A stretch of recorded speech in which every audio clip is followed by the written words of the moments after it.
ನಮ್ಮ ಮುಂದಿನ ಕಾರ್ಯಕ್ರಮ ಒಂದು ಸ್ಪೆಷಲ್ ಪ್ರೋಗ್ರಾಮ್ ಇದು. ನಮ್ಮ ನ್ಯೂ ಬಾಲ್ಡ್ವಿನ್ ಶಾಲೆ ಬೆಳೆದು ಬಂದಂತಹ ದಾರಿ, ಅದಕ್ಕಾಗಿ ಎಷ್ಟೊಂದು ಸಹಾಯ ಹಸ್ತಗಳು, ಆಮೇಲೆ ಯಾವ ರೀತಿಯಾಗಿ ಶಾಲೆ ಬೆಳವಣಿಗೆ ಆಯಿತು.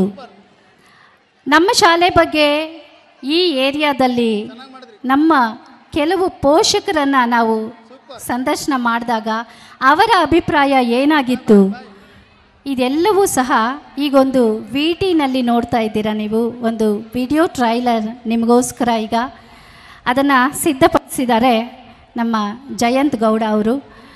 So I just want you to give an applause to Jayanth Gowda because he has worked very hard to give the VT. Good evening one and all. I am Jayant Goda from New Baldwin Public School. Hengittu dance sir, ಮಕ್ಕಳಿಗಿರೋ ಜೋಶು ನಿಮಗಿಲ್ಲ ಅಂದ್ರೆ ಹೆಂಗಿತ್ತು dance? ಚೆನ್ನಾಗಿತ್ತಾ? So ನಮ್ಮ Baldwin parents ಏನು ಅಂದ್ರೆ ಏನೋ ಒಂದು unique ಇಟ್ಕೊಂಡೇ ಒಂದು ಸ್ಕೂಲಿಗೆ ಸೇರಿಸಿರ್ತೀರಲ್ವಾ. ಸೊ ಇವಾಗ ನೋಡೋಣ, what is the special about New Baldwin Public School? What is special about New Baldwin Public School? The motto of NPPS is knowledge is power, education is life, which shows that the school is not only concentrating on the academics of all the child, but also concentrating on the overall holistic development of the child, giving importance to the culture of our nation, making students understand the importance and relationship bondage between the parents, teachers and others, making them to be a good citizen, self-independent, cultivating courage and confidence. So ಇವಾಗ just ಒಂದು half an hour ಆಗಿರ್ಬೋದಾ ನಮ್ಮ Somanna uncle ಬಂದೋಗಿ MLA ಆಯ್ತಾ ಆಗಿಲ್ವಾ?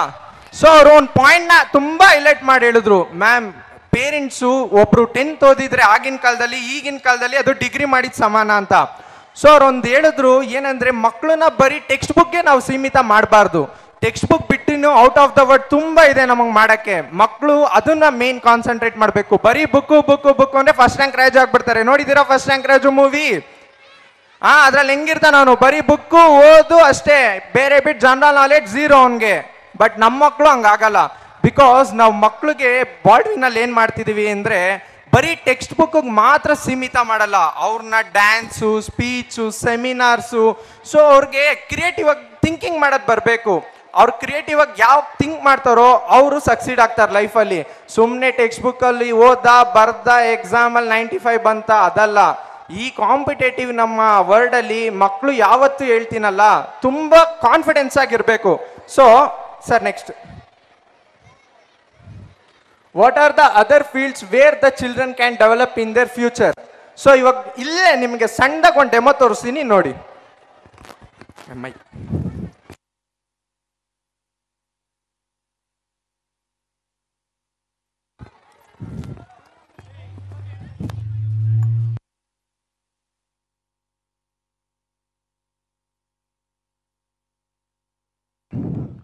So ನಾವು ಮಕ್ಳಿಗೆ ಕೇಳ್ತೀವಲ್ವಾ, ನೀವು ದೊಡ್ಡವನಾದ್ಮೇಲೆ ಏನಾಗ್ಬೇಕಪ್ಪ ಅಂತ. ಮಕ್ಳು ಏನಂತಾರೆ, ಆಲ್ಮೋಸ್ಟ್ ಅಲ್ಲಿ ನಾವು ಮೆನ್ಷನ್ ಮಾಡಿರೋದು medical, doctor, engineer, IPS, IAS, police ಇಷ್ಟೇ ಹೇಳ್ತಾರೆ. ಏನಕ್ಕೆ ಅಂದರೆ ಆ ವರ್ಡ್ ಅವ್ರಿಗೆ ತುಂಬ ಫೆಮಿಲಿಯರ್ ಆಗಿರುತ್ತೆ, ಅವ್ರಿಗೆ ಕಾನ್ಫಿಡೆನ್ಸ್ ಇರಲ್ಲ. ಇವಾಗ ಇಲ್ಲೇ ಒಬ್ಬ ಇದ್ದಾನೆ ಸರ್, ನಿಮ್ಮ ಹೆಸರು?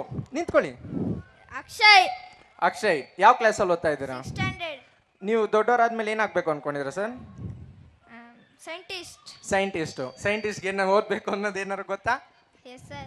ಏನು ಓದ್ಬೇಕಪ್ಪ? ಸೊ ಇಲ್ಲ, ಏನಕ್ಕೆ ಅಂದರೆ ಅದೇನೋ ಜಯಂತಣ್ಣ ಬಂದ್ರು ಏನೋ ಅಂತ ಕೇಳಿದ್ರು, ಸೊ ಅವ್ನು ಆನ್ಸರ್ ಮಾಡಬೇಕು, ಮಾಡ್ದ.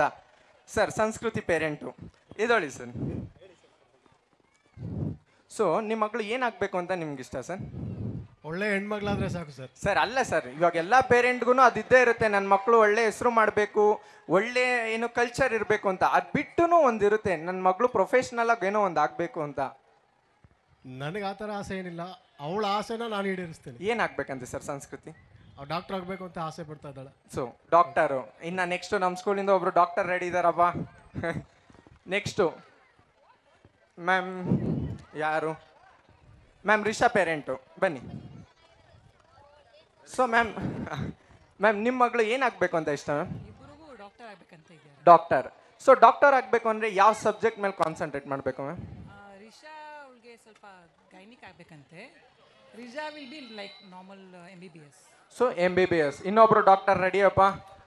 ಸೊ ಇನ್ನೊಬ್ರು ಸಿಸ್ಟರ್, ಅವ್ರಿಗೆ ಮೈಕ್ ಕೊಡಿ. ಬನ್ನಿ ಮ್ಯಾಮ್, ಅವರು ಚಿಕ್ಕ ಹುಡುಗಿ, ಬನ್ನಿ.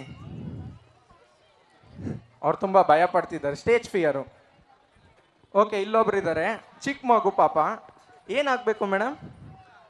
ಟೀಚರ್ ಆಗಬೇಕು. ಟೀಚರ್ ಆಗ್ಬೇಕು. ಏನು ಓದಬೇಕು? ಹೇಳ್ಕೋಬೇಕು. LKG ಓದಬೇಕು. ಸರ್ ಬನ್ನಿ ಸರ್. ಹೇಳ್ತಾರೆ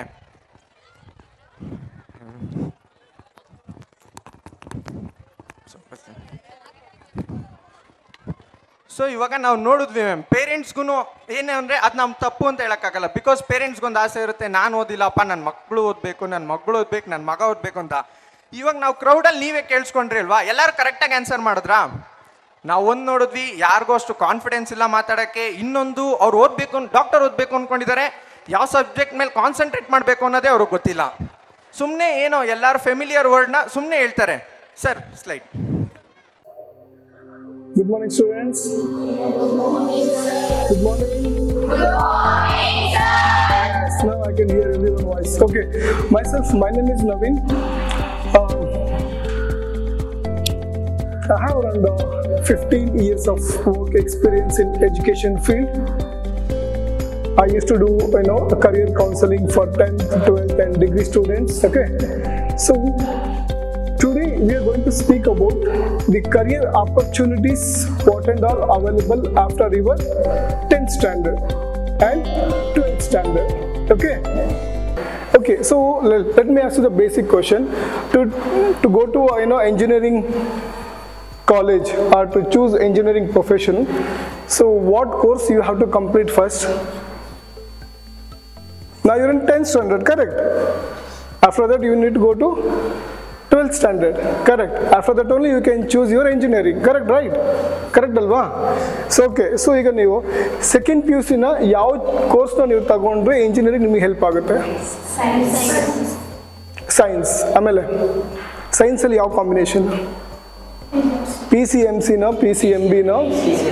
PCMC, physics, chemistry, mathematics and computer science, correct? Okay, good. Science ತಗೊಂಡಾಗ ನಾವು ನಮಗೆ ನೀಟ್ ಎಕ್ಸಾಮ್ ಬರಿಬೋದು, ಮೆಡಿಕಲ್ ಆಗ್ಬೋದು, ಪ್ಯಾರಾಮೆಡಿಕಲ್ ಹೋಗ್ಬೋದು, BSc ನರ್ಸಿಂಗ್ ಹೋಗ್ಬೋದು, BSc ಅಗ್ರಿಕಲ್ಚರ್ಗೆ ಹೋಗ್ಬೋದು, ಕರೆಕ್ಟ್? ಕಾಮರ್ಸ್ ತಗೊಂಡಾಗ ನಾವು BCom ಮಾಡ್ಬೋದು, MCom ಮಾಡ್ಬೋದು, CA ಮಾಡ್ಬೋದು, ಅಕೌಂಟೆಂಟ್ ಆಗ್ಬೋದು, ಚಾರ್ಟೆಡ್ ಅಕೌಂಟೆಂಟ್ ಆಗ್ಬೋದು, ಕರೆಕ್ಟ್? ಆರ್ಟ್ಸ್ ಮಾಡಿದಾಗ ಏನಾಗ್ತೀವಿ? ಆರ್ಟ್ಸ್ ಮಾಡಿದ್ರೆ ನಮಗೆ ಜಾಬ್ ಆಪರ್ಚುನಿಟಿ ಯಾವ್ದು ಸಿಗುತ್ತೆ? ಆರ್ಟ್ಸ್ ಓದಿದ್ರೆ ನಮಗೆ ಯಾವ ಜಾಬ್ ಆಪರ್ಚುನಿಟೀಸ್ ಇದೆ? Advocate, yes. LLB, BLLB ಮಾಡ್ಬೋದು, ಹಾಂ, ಎಸ್. ಸಿವಿಲ್ ಸರ್ವಿಸಿಗೆ ನಾವು ಹೋಗ್ಬೋದು, IAS ಕೇಳಿದ್ರಲ್ಲ, ಎಸ್, IAS ಮಾಡ್ಬೋದು. ಜೊತೆಗೆ ಟೀಚಿಂಗ್ ಪ್ರೊಫೆಷನಿಗೆ ಹೋಗ್ಬೋದು. ಓಕೆ, ಈಗ ಒಂದು ನಮ್ಮ ಕರ್ನಾಟಕ ಗೌರ್ಮೆಂಟ್ ರೂಲ್ಸ್ ಪ್ರಕಾರ ಎಂಜಿನಿಯರಿಂಗ್ಗೆ ನಾವು ಅಡ್ಮಿಷನ್ ಆಗಬೇಕು ಅಂದರೆ ನಾವು ಯಾವ್ದಾರ ಒಂದು ಎಂಟ್ರೆನ್ಸ್ ಟೆಸ್ಟ್ ಬರೆದಿರಬೇಕು. ಕೇಳಿದಿರಾ? ಸೊ ಯಾವ ಎಂಟ್ರೆನ್ಸ್ ಟೆಸ್ಟ್ ಬರೆದಿರಬೇಕು? ಯಾರಿಗಾರ ಐಡಿಯಾ ಇದೆಯಾ? CET ಕೇಳಿದಿರಾ? KCET, Karnataka common entrance test. So ಅದು ನೀವು ಬರೆದಿರಬೇಕಾಗುತ್ತೆ. ಇಲ್ಲ ಅಂದರೆ JEE ಕೇಳಿದ್ಯಾ? ಸೊ JEE ಮೇನ್ ಮತ್ತು ಎಂಟ್ರೆನ್ಸ್, ಇದು ಎರಡರಲ್ಲಿ ಯಾವ್ದಾದ್ರು ಒಂದು ಎಕ್ಸಾಮಿನೇಷನ್ ಬರೆದಿರಬೇಕು ನಮ್ಮ ಕರ್ನಾಟಕ ರೂಲ್ಸ್ ಪ್ರಕಾರ. ಇದು ಇಂಜಿನಿಯರಿಂಗ್ಗೆ ಅಡ್ಮಿಷನ್ ಆಗಬೇಕಾದ್ರೆ. ಸೊ ನಾನು ಆಗಲೇ ಹೇಳಿದಂಗೆ ಇಂಜಿನಿಯರಿಂಗ್ ತಗೊಬೇಕು ಅಂದರೆ ಒಂದು ಎಂಟ್ರೆನ್ಸ್ ಟೆಸ್ಟ್ ಬೇಕು, ಅದು KCET ಅಥವಾ JEE main or advance, correct? ಅದೇ ಥರ MBBSಗೆ ಹೋಗಬೇಕು ಅಂದರೆ ಒಂದು ಎಂಟ್ರೆನ್ಸ್ ಟೆಸ್ಟ್ ಇದೆ, ಇದು ನ್ಯಾಷನಲ್ ಲೆವೆಲ್ಲು. ಏನು ಎಕ್ಸಾಮ್ ಹೆಸರು? NEET. ಸೊ ನೀಟ್ ಅಂದರೆ ನ್ಯಾಷನಲ್ ಎಲಿಜಿಬಲ್ ಎಂಟ್ರೆನ್ಸ್ ಟೆಸ್ಟ್. ಅದರಲ್ಲಿ ರ್ಯಾಂಕಿಂಗ್ ಬಂದರೆ ಮಾತ್ರ ನೀವು ಗೌರ್ಮೆಂಟ್ ಕೋಟಾದಲ್ಲಿ MBBS ಮಾಡೋಕ್ಕೆ ಸಾಧ್ಯ. ಅದು ಕಡಿಮೆ ಬಡ್ಜೆಟಲ್ಲಿ, ಕಡಿಮೆ ಫೀಸಲ್ಲಿ. ಪ್ರಾಬಬ್ಲಿ ಒಂದು 4 ವರ್ಷ ಇರುವಂಥ MBBS ನಿಮಗೆ ಒಂದು ಅಪ್ರಾಕ್ಸಿಮೇಟ್ಲಿ ಒಂದು 10 ಇಂದ 15 lakhs ಒಳಗಡೆ ನಿಮ್ದು ಮುಗಿದೋಗುತ್ತೆ. ಯಾವ್ದ್ರಲ್ಲಿ ಬಂದ್ರೆ ಗೌರ್ಮೆಂಟ್ ಸೀಟಲ್ಲಿ ಸೆಲೆಕ್ಷನ್ ಆಗಿ ನಿಮಗೆ ಸೀಟ್ ಸಿಕ್ಕಿದ್ರೆ, ಪ್ರೈವೇಟ್ ಹಾಸ್ಪಿಟ್ಲಲ್ಲಿ ನಾವು MBBS ಮಾಡ್ತೀವಿ ಅಂದರೆ ಪ್ರಾಬಬ್ಲಿ ಒಂದು 2 ಕೋಟಿ 2.5 ಕೋಟಿ ಬೇಕಾಗುತ್ತೆ.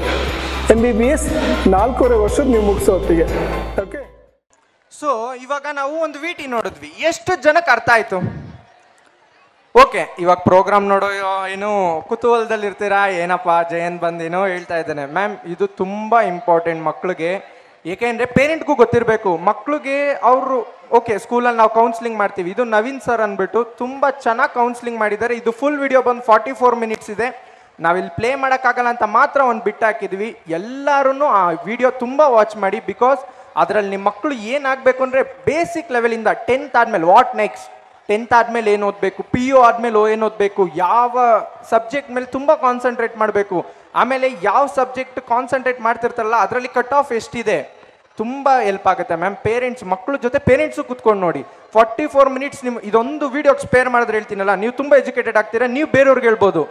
ಸೊ ನೋಡಿ, ಒಂದು 5 ಮಿನಿಟ್ಸ್ ಬೋರ್ ಆಗ್ಬೋದು ಸ್ಟಾರ್ಟಿಂಗು, ಬಟ್ ಹೇಳ್ತೀನಲ್ಲ 40 ಮಿನಿಟ್ಸ್ ನಿಮಗೆ ಇನ್ನು 40 ಇಯರ್ಸ್ ನೀವು ಯೋಚನೆ ಮಾಡೋಂಗಿರಲ್ಲ. ಪೇರೆಂಟ್ಸ್ಗೆ ಅಷ್ಟು ಹೆಲ್ಪ್ಫುಲ್ ಆಗಿದೆ. ಸೊ ಮಕ್ಕಳಿಗೆ, ನಮ್ಮ ಸ್ಕೂಲ್ ಮಕ್ಳಿಗೆ ಏನಾಗುತ್ತೆ ಅಂದರೆ, ನಾವು 9th ಇಂದ ಮೇಲೆ ಕೌನ್ಸಿಲಿಂಗ್ ಮಾಡ್ತೀವಿ. ಸೊ ಅವ್ರು ಏನಾಗಬೇಕು ಕೇಳ್ತೀವಿ, ಇಲ್ಲಿ ಇಂಜಿನಿಯರ್ ಆಗಬೇಕು ಅಂದರೆ ಏನು ಓದ್ಬೇಕು. ಸೊ ಪೂರ್ತಿ ನಾವು ಮಕ್ಳಿಗೆ ಹೇಳಿದಾಗ ಅವ್ರಿಗೊಂದು ಐಡಿಯಾ ಬರುತ್ತೆ ಏನು ಓದಬೇಕು ಅಂತ. ಸೊ ಅದು ನಮ್ಮ ಕಾನ್ಸೆಪ್ಟ್. ಸೊ ಕಾನ್ಸೆಪ್ಟ್ ಇಷ್ಟೇ, ಮಕ್ಕಳು ಅವ್ರು 10th ಆಗಿದ ತಕ್ಷಣ ಕನ್ಫ್ಯೂಸ್ ಆಗಬಾರ್ದು. ಯಾರೋ ಬಂದು ಹೇಳ್ತಾರೆ ನೀನು PU ಕಾಮರ್ಸ್ ತಗೋ ಅಂತ, ಯಾರೋ ಬಂದು ಹೇಳ್ತಾರೆ ಸೈನ್ಸ್ ತಗೋ ಅಂತ. ಅದೆಲ್ಲ ಮಕ್ಕಳು ಕನ್ಫ್ಯೂಸ್ ಆಗಲ್ಲ. ಅವ್ರು ಏನಿದೆ ಅವ್ರು ಕರೆಕ್ಟಾಗಿ ಅದ್ರ ಕಡೆನೇ ಪಾತ್ ಇರುತ್ತೆ, ಅದನ್ನೇ ಮಾಡ್ತಾರೆ. ಸೊ ಈ ವಿಡಿಯೋನ ಒಂದ್ಸತಿ ನಮ್ಮ YouTube channel new Baldwin public school ಅಂತ ಅಲ್ಲಿ ಹೋಗಿ ವಾಚ್ ಮಾಡಿ ಮ್ಯಾಮ್, ತುಂಬ ಯೂಸ್ಫುಲ್ ಇದೆ. ಇದರ ನೆಕ್ಸ್ಟ್ ಲೈಕ್, ಇದು ನಮಗೆ ಬಂದಿರೋ ರಿವ್ಯೂ. ನಾವು ಪೇರೆಂಟ್ಸ್ಗೆ ಒಂದು ಫಾರ್ಮ್ ಕೊಟ್ಟಿದ್ವಿ. ಫಾರ್ಮಲ್ಲಿ ಕೊಟ್ಟಿರೋ ರಿವ್ಯೂ ನಾವು ಬರ್ದಿರೋದಲ್ಲ, ಪೇರೆಂಟ್ಸೇ ಬರ್ದಿರೋದು. ಸೊ ಒಂದು 10 ಸೆಕೆಂಡ್ಸ್ ಇರಿಸ್ತೀನಿ. ಸೊ ಓದ್ಬಿಡಿ, ನಾನು ಸ್ಕಿಪ್ ಮಾಡ್ತೀನಿ. Sir change.